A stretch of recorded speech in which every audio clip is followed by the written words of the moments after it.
rin? Or paano kaya ito? Hindi kaya itititame ng impeachment court yung ganyang klaseng teatro?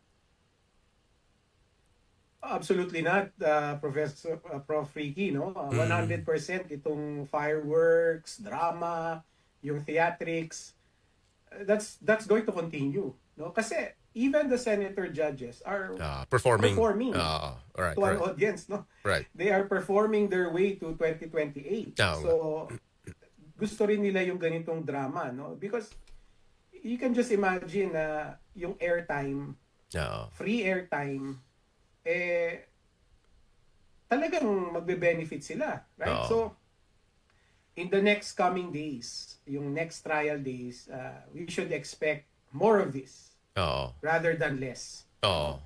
Ang dapat sigurong aabangan natin, and I'm sure ikaw, Prof. Ricky, you're probably no better about Mm. this than me, Mm-mm. is magsasawa ba yung tao? Yun.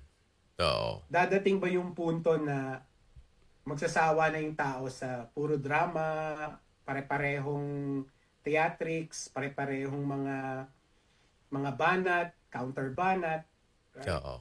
Tama ka.